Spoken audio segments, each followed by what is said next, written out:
बाजार मार्केट्स खुले 2 दिन हो गए, तयशुदा तरीक़ेकार पर रत्ती बराबर अमल नहीं हो रहा। हुकूमतें खबरदार कर रही हैं, हालात वापस लॉकडाउन की तरफ जा सकते हैं। कोरोना पॉलिसी क्या बनती? कौमी और सेनेट के दोनों इजलास सियासी अखाड़ा बन गए। एक संजीदा कौमी इशू पर सियासी रहनुमाओं की गैर संजीदगी आवाम के लिए हरगिज अच्छी मिसाल नहीं।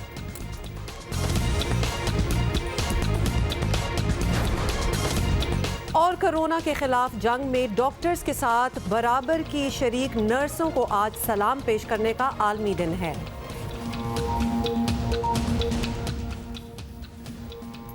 और कल का दिन जूं जूं गुजरता गया वैसे वैसे मनाजिर सामने आते गए और शाम को तो हमने आपके साथ ही ये मनाजिर बराह रास्त मुख्तलिफ शहरों के देखे थे, लेकिन उसके बाद जो बड़े बड़े ब्रांडेड स्टोर्स और बड़ी बड़ी दुकानों और छोटी छोटी दुकानों के बाहर जो हमें हशर नज़र आया तो मेरे तो लिटरली यकीन माने के रोंगटे खड़े हो गए थे। और SOPs जो बनाए गए थे उनके साथ क्या हुआ हुमा? मैं क्या बताऊं, लॉकडाउन में जी नरमी के साथ कारोबार क्या खुले। कोरोना से बचाव के लिए तयशुदा तरीक़ेकार की धज्जियां उड़ा दी गई। ये तो आपने देख लिया। इंतजामिया अब क्या करेगी, जरा ये आप सोच लें कि इतने लोगों को कैसे रोका जाए। बाजारों में कोरोना से बचाव से मुतालिक SOPs पर अमल का कोई तसव्वुर नहीं और मार्केट्स में लोगों का रश लगा है। कुछ हम आ भी रहे हैं, लेकिन ना मास्क, ना दस्ताने, ना ही कोई एहतियाती तदाबीर देखने में आ रही हैं। और ख़वातीन ने ख़ास तौर पर एहतियाती तदाबीर इख्तियार नहीं की। कई शहरों में बदतरीन ट्रैफिक जैम देखने में भी आया है, बल्कि आज मैं एक छोटे से मिनी ट्रैफिक जैम में खुद भी फंसी हूँ। कपड़े, सैंडल्स या ईद से मुतालिक अशिया की दुकानों पर ज़्यादा रश नज़र आ रहा है। लॉकडाउन नरम होने की खुशी पर दुकानदार बगैर मास्क एक दूसरे से गले मिलते रहे हैं। अंदाज़ा लगाएं, सिंध हुकूमत पहले ही बाजार खोलने पर हिचकिचाहट का शिकार थी, अब दोबारा लॉकडाउन की बात भी कर रही है। बहरहाल एक कमिटमेंट है ट्रेडर्स की हमारे साथ और हमें ये अंदाज़ा था कि पहले दिन शायद मुश्किल होगी, लेकिन इतनी मुश्किल होगी इसका अंदाज़ा नहीं था। शायद मेरी तवक्कुआ से बहुत ज़्यादा हुई है और आहिस्ता आहिस्ता शायद चीज़ें ठीक हो जाएं, लेकिन अगर ये ठीक नहीं हुई तो हमारे पास सिवाय इसके कोई चारा नहीं है कि वो दुकानें जो फॉलो नहीं कर रही हैं हमारी जो कंडीशंस हैं हम उनको सील कर देंगे।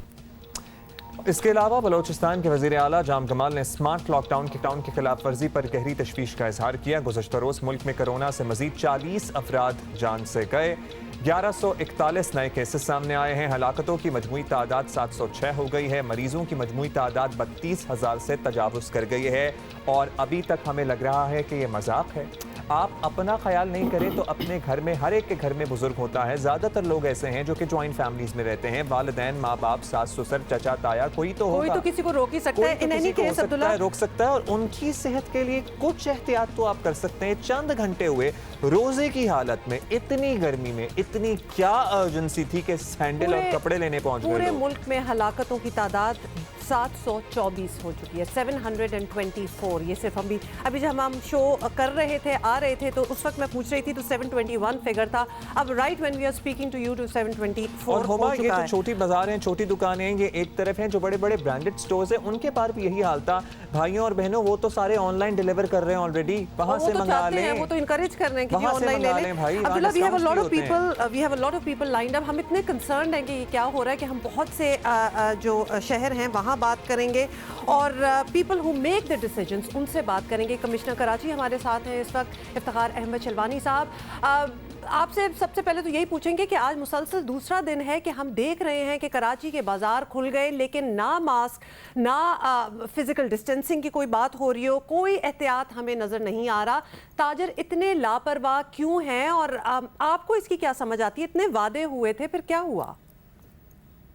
देखिए जी, मैं वही बात करूंगा कि जान है तो माल है, और अगर इन लोगों में ये समझ नहीं कि इन्होंने अपनी जान की हिफाजत करनी है और फिर माल और कारोबार की प्रायोरिटी नंबर 2 है, ये चीज़ इनको आनी चाहिए। इनके साथ एसोसिएशन के साथ हमारी मीटिंग हुई है, इनको ये चीज़ हमने बताई है, लेकिन इसमें जो एसोसिएशन हैं इन्होंने हमें यकीन दहानी कराई कि ये ताउन करेंगे और इसको इन्फोर्स करवाएंगे।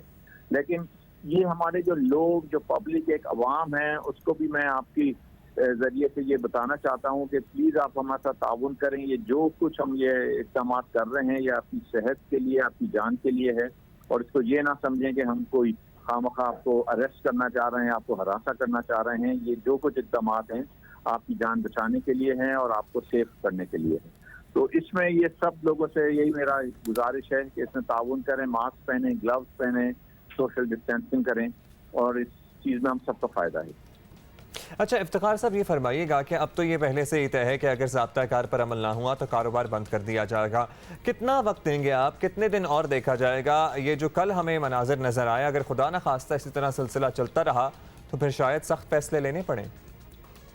देखें जी, इट्स ऑलरेडी टू लेट। हम ऑलरेडी इस पे आपको देखें, पिछले 3-4 हफ्तों में हमने बड़े बड़े स्टोर्स कराची के बंद किए, उनके खिलाफ कार्रवाई की। इसमें ये नहीं कि हमने सिर्फ कोई गरीब, कोई छोटी मोटी दुकानदारों को हमने टारगेट किया है। हमने सबसे बड़े बड़े स्टोर्स कराची के बंद किए, सील किए, because they were not following the SOP।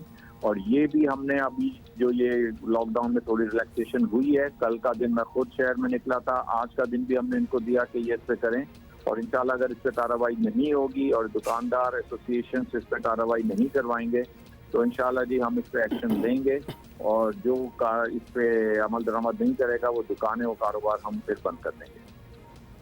बहुत बहुत शुक्रिया हमसे बात करने का। इफ्तिखार अहमद शलवानी, कराची कमिश्नर, हमसे बात कर रहे थे। और वो भी लगता है कि इस वक्त असेस कर रहे हैं, सिचुएशन देख रहे हैं, नज़र सारों को आ रहा है क्या हो रहा है, लेकिन इट्स जस्ट कि ताजरों को, आवाम को, जो इस वक्त बाज़ारों का पे बिल्कुल रुख कर रहे हैं, 1-2 दिन की और लगता है कि मोहलत देंगे और उसके बाद शायद कुछ टफ फैसले लिए जाएं।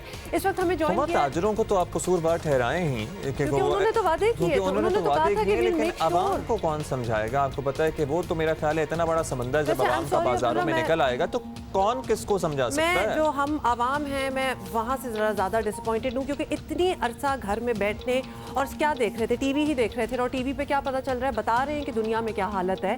तो आई वॉज एक्सपेक्टिंग कि शायद थोड़ी सी ज़्यादा समझ आ गई होगी, लेकिन शायद इंशाल्लाह आ जाए। अभी हमें ज्वाइन किया तर्जुमान बलोचिस्तान हुकूमत लियाकत शहवानी साहब। बहुत शुक्रिया शावानी साहब। शावानी साहब, पहले बलोचिस्तान हुकूमत ने लॉकडाउन बढ़ाया, फिर वफाकी हुकूमत की गाइडलाइंस के मुताबिक ख़त्म करके कारोबार खोल दिया। अब वज़ीर आला फिर कह रहे हैं कि लोगों ने एहतियात ना की तो लॉकडाउन कर देंगे। तो अब 2-4 दिन तो हो गए हैं, आप मौजूदा हालात देखते हुए मज़ीद कब तक सब्र करेंगे? देखिए 19 मई तक जो है ये जो स्मार्ट लॉकडाउन है ये हमने नोटिफिकेशन किया है, लेकिन साथ ही किसी भी लम्हे हमने ये महसूस किया कि लॉकडाउन के जो SOP हैं उससे अंजुमन सागरानी हमारी पब्लिक जो है ना उसको सपोर्ट नहीं कर रही है, फॉलो नहीं कर रहे, तो किसी भी वक्त जो है हम उस नोटिफिकेशन नोटिफाई कर सकते हैं या उसमें अमेंडमेंट करके उसकी जो लॉकडाउन है 19 मई तक स्मार्ट लॉकडाउन को अगेन स्ट्रिक्ट लॉकडाउन, सख्त लॉकडाउन में हम कन्वर्ट कर सकते हैं। एक आध दिन देख रहे हैं हम, कल हमें कुछ बेहतरी नजर आई है। आज ये फिर अंजुमन ताजराई की तंजीमों ने ये गारंटी दी है और मेक श्योर कि वो जो SOPs है उस पर अमल दरामद को यकीनी बनाएंगे। चूंकि उनका भी ये कहना था कि 1.5 माह के लॉकडाउन के खात्मे के बाद ईद का भी सीजन है तो लोग जो है वो यकायक घरों से बाहर निकल आए और उन्होंने दुकानों की तरफ से रुख कर दिया है, मार्केट की तरफ रुख किया है। उनका ये ख्याल है कि 1.5 माह बाद जो है एकदम इतना बड़ा जो भीड़ इकट्ठे होना या लोगों का रश कर जाना ये कोई एक फितरी अमल है, लेकिन ये SOP वो उनको समझा रहे हैं और उन्होंने यकीन दहानी कराई है कि 1-7 दिन में मुकम्मल जो SOP से फॉलो होंगे और सूरत बेहतर है। अच्छा शबानी साहब, कोरोना की सूरत हाल हतमी तौर पर क्या है? ऑब्वियसली ये जानने के लिए तो बहुत सारे टेस्ट करना पड़ेंगे। बलूचिस्तान में कितने टेस्ट हो रहे हैं और आप इस तादाद से मुतमईन हैं कि नहीं, ये हम आपसे पूछना चाह रहे हैं। और ऑब्वियसली समझ रहे हैं आप कि ये ठीक डेटा मिल रहा है आपको, तो whatever you are telling us, बताइए कि आपकी क्या फीलिंग है इसके हवाले से। अब तक 15,000 के करीब बलूचिस्तान में टेस्ट कंडक्ट किए जा चुके हैं, जिनमें 2061 जो है पॉजिटिव केसेस सामने हैं, बाकी नेगेटिव। मजमूई जो टेस्ट हमने कंडक्ट किया उसका 13% पॉजिटिव आया है। पहले हमारी कैपेसिटी कम थी टेस्टिंग की, अब 800+ पर डे हमारी टेस्टिंग कैपेसिटी है। पहले हम 50,000 टेस्ट फौरी तौर पर कंडक्ट करना चाह रहे थे, लेकिन वो इसलिए नहीं हो सका कि VPN किट और जो हमारी कैपेसिटी है वो भी थोड़ी कम थी और ये जो इंस्ट्रूमेंट इक्विपमेंट है इनकी कमी का सामना था। अब गुज़िश्ता हफ्ते NDMA ने सफिशेंट क्वांटिटी में वो तमाम किट्स VPN स्वैप फराहम कर दिए हैं। एक तो हम रैंडम टेस्टिंग भी कर रहे हैं और साथ साथ एग्रेसिव टेस्टिंग करना चाह रहे हैं और रैंडम के बाद जो है मजीद उसके हमारे पास आएंगे, फौरी तौर पर हम एग्रेसिव टेस्टिंग करेंगे। शिवानी साहब बहुत बहुत शुक्रिया हमसे बात करने का। लिहाजा टेस्टिंग भी हो रही है, लेकिन मुझे ऐसे लग रहा है अभी हमने कमिश्नर कराची से बात की है, बलोचिस्तान में लियाकत शिवानी साहब से बात की है, इन लोगों को भी कंसर्न्स हैं, they are also very concerned कि ये एकदम से हुआ क्या है। बलोचिस्तान में तो पहले भी कंसर्न था, लेकिन जाहिर गाइडलाइंस वफाकी हुकूमत की फॉलो करते हुए इन्होंने कुछ नरमी की है।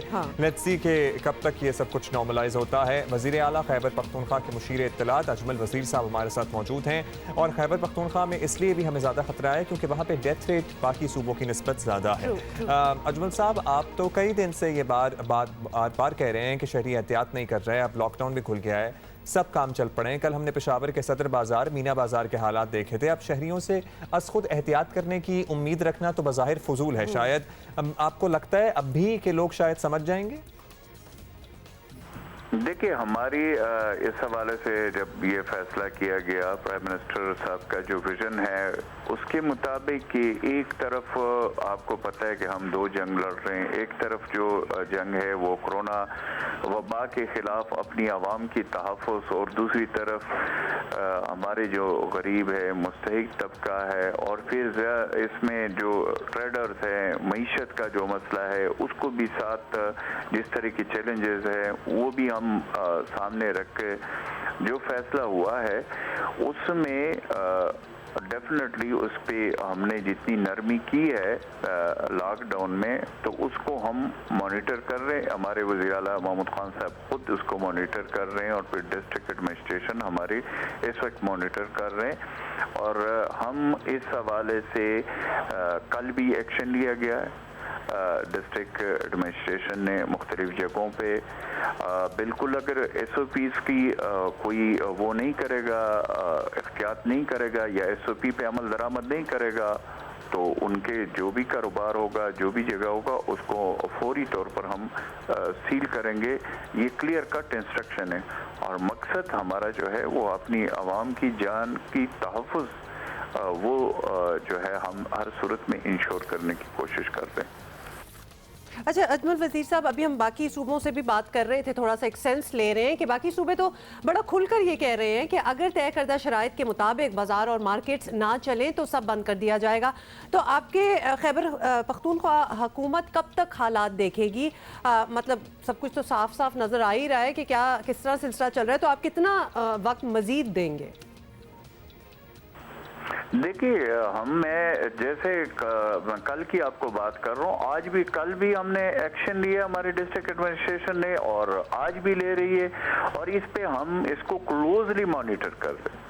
मैंने जैसे आपको कहा कि चीफ मिनिस्टर साहब खुद मॉनिटर कर रहे हैं, और फिर उसके साथ हमारी जो डिस्ट्रिक्ट एडमिनिस्ट्रेशन है, हमारे जो चीफ सेक्रेटरी साहब है वो भी, IG जो पुलिस का है वो भी, तो सारी इस वक्त हम मॉनिटर कर रहे हैं, चीज़ों को देख रहे हैं, और अगर इस पे अमल दरामद कोई नहीं करेगा उसी वक्त हम एक्शन हमने लिया भी है और हम एक्शन लेंगे। इसमें कोई दूसरी राय नहीं है कि जो SOPs गवर्नमेंट ने तय किए हैं उसके ऊपर अमल दरामद हर सूरत में इंश्योर किया जाएगा। बहुत शुक्रिया आपका अजमल वज़ीर साहब, आप हमारे साथ थे। और तमाम ही सूबों से हमने बात की तो यही कह रहे हैं कि जनाब खुदा का वास्ता है, दुकानदार भी समझ जाएं, कारोबार करने वाला भी, और सबसे ज़्यादा आवाम समझ जाएं, इतना रश ना लगाएं बाज़ारों में। मेरा ये ख्याल है कि हर बाज़ार के बाहर कोई ना कोई पुलिस इन्फोर्समेंट या कोई इस तरह के अहलकार ज़रूर होने चाहिए जो बाज़ार में अंदर जाने वालों की तादाद का तयन कर सकें, क्योंकि अगर अंदर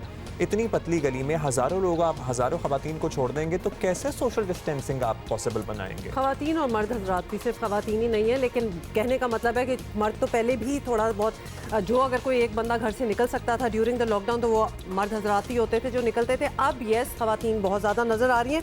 and you are right Abdullah, although it sounds very difficult कि आप लोगों को खुद समझ जाना चाहिए व्हाई डू यू वांट कि अच्छा, मुझे एक और बात की लॉजिक भी समझा दें कि बड़े बड़े मॉल्स जो इतने खुले खुले मॉल्स हैं जहां पर दूर दूर आराम से सोशल डिस्टेंसिंग मेंटेन करके जहां के एंट्री और एग्जिट पॉइंट्स भी आप कंट्रोल कर सकते हैं, हाँ, वो बंद कर दें, हाँ, बाकी सारे बाजार खोल दें, वो भी खोल दें। फिर वहां पे तो सबसे आसान है सोशल डिस्टेंसिंग मेंटेन कराना। anyway, ये जो ब्रांडेड कपड़ों की दुकानों के बाहर कल हमने रश देखा है, अगर ये किसी मॉल्स, तमाम मॉल्स में सारी दुकानें, तो वहां पे शायद इतना हुल्लड़बाजी ना होती। लेकिन कुछ लोग होते हैं, आपको पता है कि कुछ लोग मॉल्स की तरफ जाते हैं, कुछ लोग बाकी बाजारों की तरफ जाते हैं। Any way we are not getting into that. Bottom line ये है कि प्लीज़ ना करें, अदरवाइज लॉकडाउन दोबारा आ रहा है। मतलब ये इसी वजह से लगा था जो अभी हमें चीज़ें नजर आ रही है ना। This is the very reason कि लॉकडाउन लगा अभी हम आगे बढ़ते हैं और आज हमने एक बहुत इंपॉर्टेंट ट्रिब्यूट देना है। आज 12 मई है और इस दिन को दुनिया में नर्सेस के आलमी दिन के तौर पर मनाया जाता है। इनको वो कदर और वो मंजिलत नहीं मिलती हमारे माशरे में भी जितनी ये डिजर्व करती हैं। ये नर्सेस जस्ट से ये कोरोना वबा की वजह से इनकी अहमियत जो है नर्सेस की वो एकदम से सामने आई है उठ के।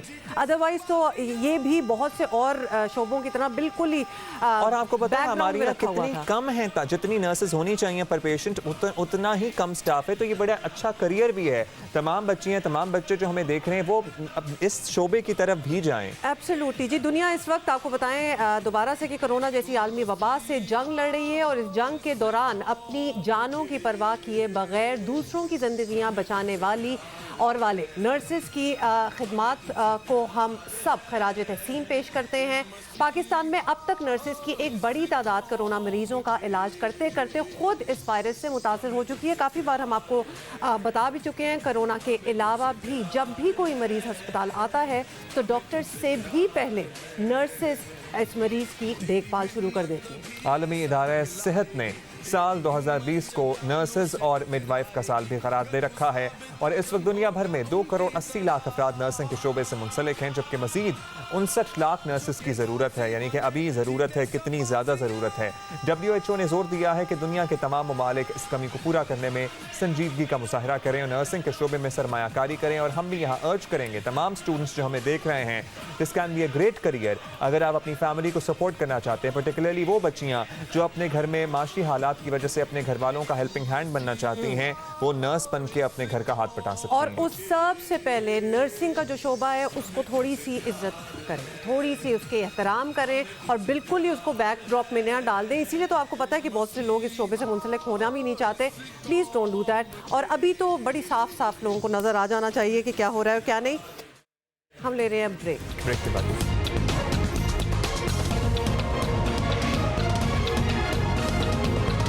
वेलकम बैक जी। कोरोना कंट्रोल की पॉलिसी बनाने के लिए बुलाया गया पार्लियामेंट का इजलास आप फॉलो कर ही रहे होंगे। कल से सियासी अखाड़ा एक्चुअली बन गया। इजलास वफाक का मुकाबला सिंध चल रहा है, ये बड़ी ताज्जुब की बात है।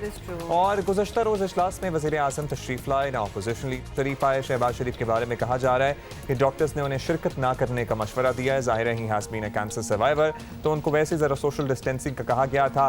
वज़ीर ख़ारजा Shah Mahmood Qureshi, chairman Peoples Party Bilawal Bhutto और मुस्लिम लीग नून के ख्वाजा आसिफ समेत दीगर अरकान की नोक झोंक जारी ही रही। यही कुछ आज सेनेट के इजलास में भी हुआ। कायदे हिस्ब इख्तिलाफ राजा ज़फ़रुल हक ने हुकूमत पर तनकीद की सुन्नत। पैदा किया गया कि ये लॉकडाउन जो है ये हमारे हक में नहीं है और फिर लॉकडाउन भी हुआ। हाँ वो जनरली अपोजिशन हो या एक सूबा जहाँ उनकी हुकूमत नहीं है वहाँ उनके खिलाफ एक इतना प्रोपेगेंडा किया जाए, एक से बढ़कर एक, और गलत बयानियाँ और झूठ और इतनी गिर कर नीचे गिर कर उनके खिलाफ इल्ज़ाम लगाए गए कि वो शायद वो मुल्क दुश्मन है सिंध की हुकूमत। ये रवैया मैं समझता हूँ काबिल मज़म्मत है। पीपल्स पार्टी की सेनेटर शेरी रहमान ने वज़ीर आज़म की गैर हाज़िरी को आड़े हाथों लिया और लॉकडाउन से मुतालिक पॉलिसी को भी हदफ बनाया। मुल्क के हाईएस्ट ऑफिस से बहुत ही मिक्स्ड मैसेज और कंफ्यूज मैसेज मिल रहा है। कहा जाता है कि ये तो अशराफिया के फैसले हैं, कहीं और बिजी हैं और वो ये मैसेज दे रहे हैं उस हाउस को भी और इस हाउस को भी कि पार्लियामेंट इज इररेलेवेंट। रोज अखलाकियात का जनाजा निकाला जाता है। पीटीआई के 2-3 लोगों की ड्यूटी लगाएगी तो वो जो बातें कर रहे हैं उससे तो ये लगता है कि हम अकेले हैं। और आपको बताएं कि वज़ीर ख़ारजा शाह महमूद कुरैशी ने एक बार फिर पीपल्स पार्टी को ललकारा और इस दफ़ा तो सिंध में अपनी सियासी फतेह का ऐलान भी कर दिया। पीपल्स पार्टी में बड़ा हौसला होता था, अब उजलत दिखाई दे रही है, अब परेशानी दिखाई रही, क्या हो गया? जी जी पीपल्स पार्टी है जी प्लीज। पीपल्स पार्टी का मैं कल जिक्र कर रहा था वो तो और थी, लगता है वो पीपल पार्टी जी अब जी सर ठीक है हाय परेशानी सिंध हमारा है और इंशाल्लाह सिंध में हम जाएंगे और सिंध में भी इंशाल्लाह सियासी तौर पर हम अपना लोहा मनवाएंगे, जैसे पंजाब में मनवाया, जैसे खैबर पख्तूनख्वा में मनवाया। तैयारी कर लो, सिंध में भी इंशाल्लाह आ रहे हैं हम। रिमाइंडर के तौर पर बता दें, कोरोना पॉलिसी से मुताल्लिक इजलास हो रहा था, सियासी लोहा मनवाने की बातें वैसे ही आ गई ज़रा सरे राह चलते चलते। अरकान ने यह गैर संजीदगी उस वक्त दिखाई जब असम्बली अरकान और मुलाजमीन में कोरोना की तशखीस हो रही है। अब मुतादिद आपको पता है असम्बली अरकान जो है वो पॉजिटिव आए हैं, पार्लियामेंट के स्टाफ के लोग कितने पॉजिटिव आए हैं। खुद स्पीकर कौमी असम्बली असद कैसर और उनके बच्चे कोरोना से मुतासर हैं। ऐवान की कार्रवाई डिप्टी स्पीकर कासिम सूरी चला रहे हैं। वफाकी वज़ीर फवाद चौधरी ने एक बार फिर ट्विटर पर लिखा कि महज सियासी तकारीर वक्त का ज़िया है। ऐसे इजलास का क्या फ़ायदा कि एक सियासी तकरीर करता है और दूसरा उधर से निश्तर चलाता है। तो दूसरी जानिब पीपल्स पार्टी और तहरीक इंसाफ की बयानबाजी ऐवान से बाहर भी जारी है और कल की खुर्रम शेर जमान की न्यूज़ कॉन्फ्रेंस का आज मुर्तज़ा वहाब ने भी जवाब दिया। इसी पे जितना चाहें हम लोग तो बात कर ही सकते हैं, लेकिन एक्चुअली हम बात करने लगे हैं सरबराह पिलडैट अहमद बिलाल महबूब साहब से। अहमद बिलाल महबूब साहब, आपने भी देख ही लिया कि कौमी असम्बली का इजलास हुआ, सेनेट का भी इजलास आपने देख लिया। एजेंडा था कोरोना, लेकिन अब तक बज़ाहिर सिर्फ सियासी बयानात ही दागे जा रहे हैं, जो कि actually is the norm over there as well. काम की कोई बात नहीं हुई। तो आपको यही तवक्को थी कि ऐसा ही होगा जिस तरह हमेशा से होता रहा, nothing is really going to change? सच्ची बात यह है कि मुझे यही तवक्को थी, क्योंकि सियासतदान अगर सियासी बातें नहीं करेंगे तो क्या करेंगे। हमारी बाज़ ये तवक्को होती है कि सियासतदान के ब्यूरोक्रेट्स की तरह, कोई टेक्नोक्रेट्स की तरह, कुछ माहिरीन की तरह अदाद शुमार और इस तरह की तफसीलात के ज़रिए से कोई गुफ्तगू करें, लेकिन ऐसा होता नहीं। सियासतदान जो है वो अपने सियासी टैक्टिक्स को इस्तेमाल करते हैं और सेशन में आम तौर पे जब वो पहले भी कभी इजलास होते थे तो इसी किस्म की बातें और इसी किस्म की तकरीरें होती थी।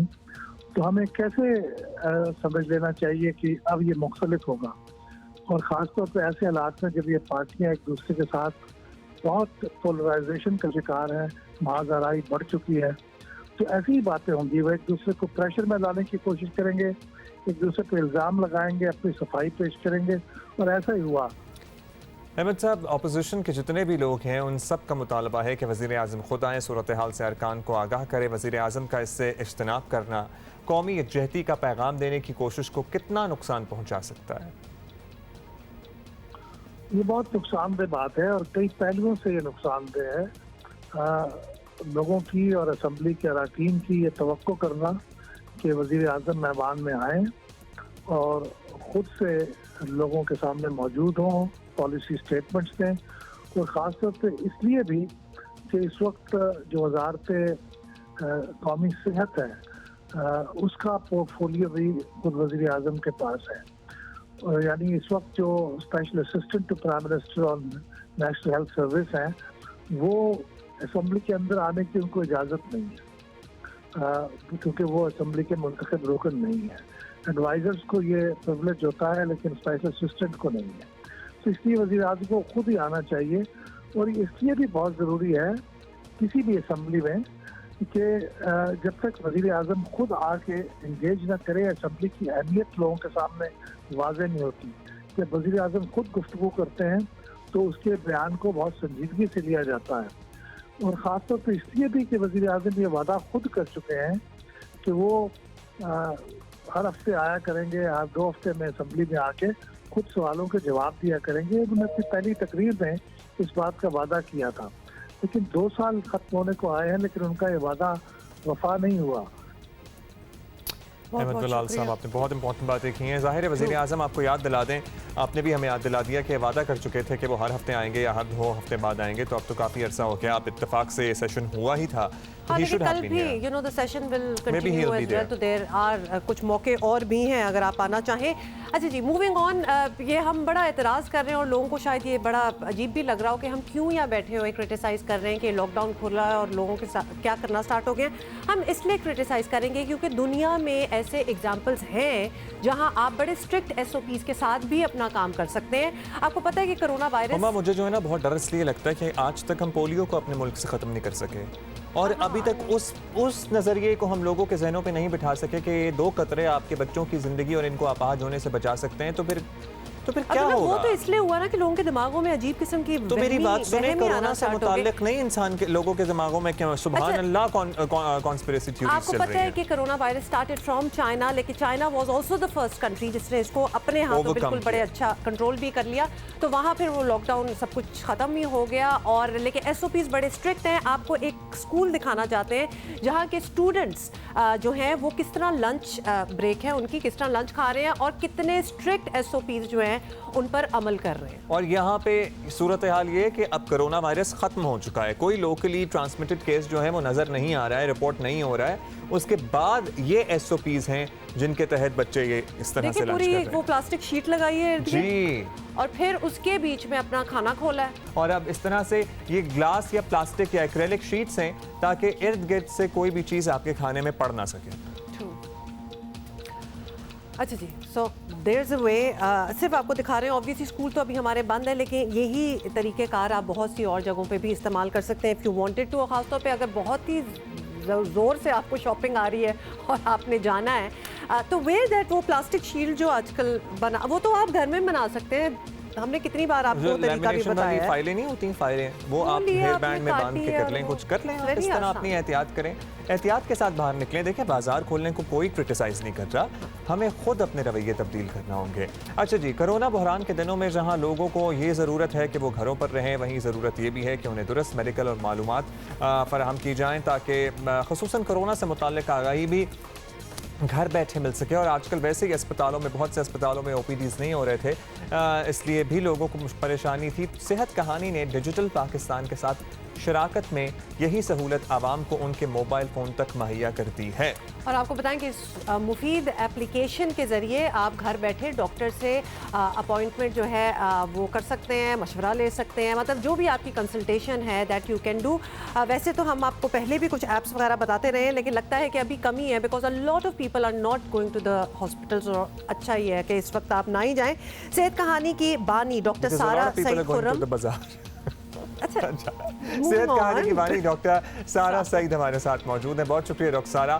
डॉक्टर साहब, कोरोना बहरान की वजह से टेली मेडिसिन को बहुत लोग इस्तेमाल कर रहे हैं, क्या इससे आपको घर बैठी हज़ारों ख़वातीन डॉक्टर्स को फ़ाल करने में मदद मिली है? क्योंकि इससे पहले जब हमारी बात हुई थी आपका गोल यही था कि जो लड़कियाँ शादी के बाद या किसी और वजह से घर बैठ जाती हैं, प्रैक्टिस नहीं करती, उनको दोबारा से आप काम में लाएंगी।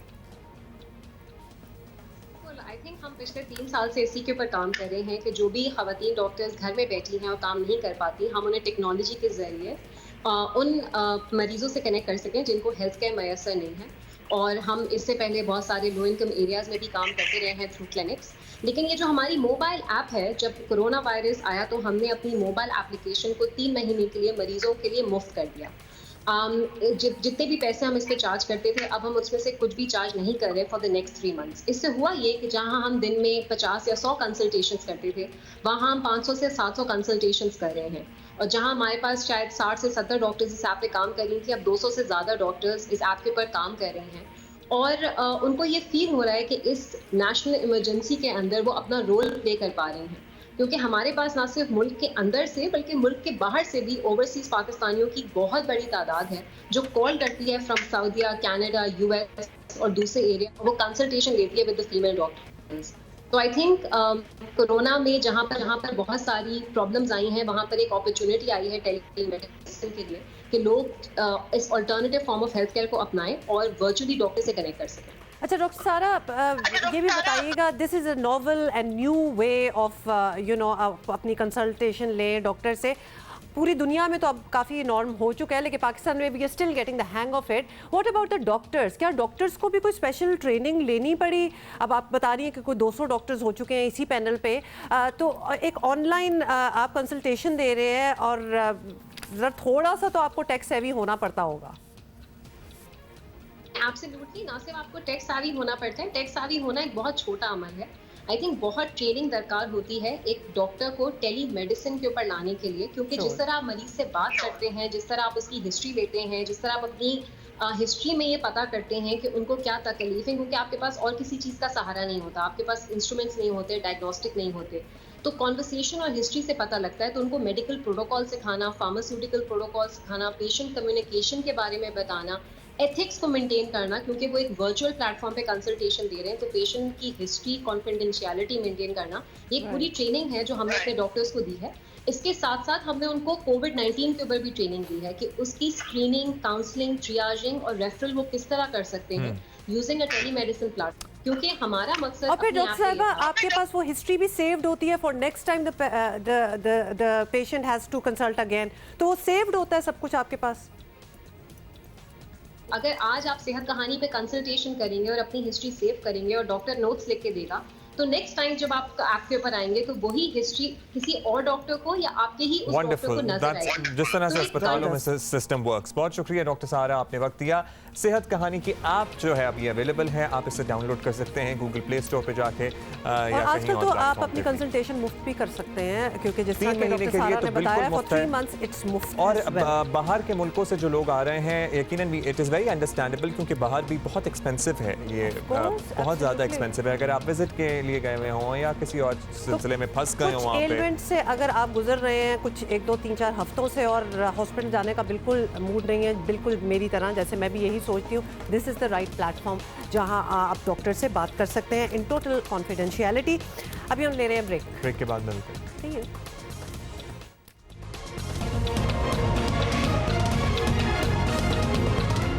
Welcome back. अच्छा जी, टाइम कम है और बहुत सी चीज़ें आपको दिखानी है। इससे पहले कि हम आपके साथ मिलकर आज की शख्सियत को ट्रिब्यूट पेश करें, एक्चुअली मैं आई वाज एक्सपेक्टिंग कि मुसर्रत नज़ीर को हम शायद खुद भी देख सकेंगे, क्योंकि वो लाइव भी तो हाँ, उन्होंने पीटीवी के लिए बहुत से रिकॉर्डिंग्स की जा रहे हैं सारे गानों की।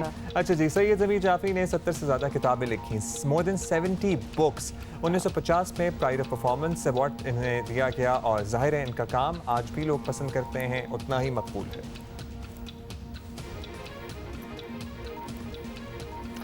अच्छा जी, जल्दी से आपको एक और चीज़ भी दिखा दें कि गुज़िश्ता दिनों अदाकारा निम्रा खान ने अपने इंस्टाग्राम अकाउंट पर एक वीडियो पोस्ट की, जिसमें वो बेहद सुरीले अंदाज में नुसरत फ़तेह अली खान साहब की एक हमद, वही खुदा है, बड़ी मशहूर हमद है, वो पढ़ रही थी और ये तासुर दिया जा रहा था। एक्चुअली मैं भी थोड़ी देर के लिए कंफ्यूज हो गई थी कि जैसे वो उनकी अपनी आवाज़ है। अच्छा, ये उन्होंने टिकटॉक बनाया और इनिशियली उन्होंने सिंगर को क्रेडिट नहीं दिया इस वीडियो में।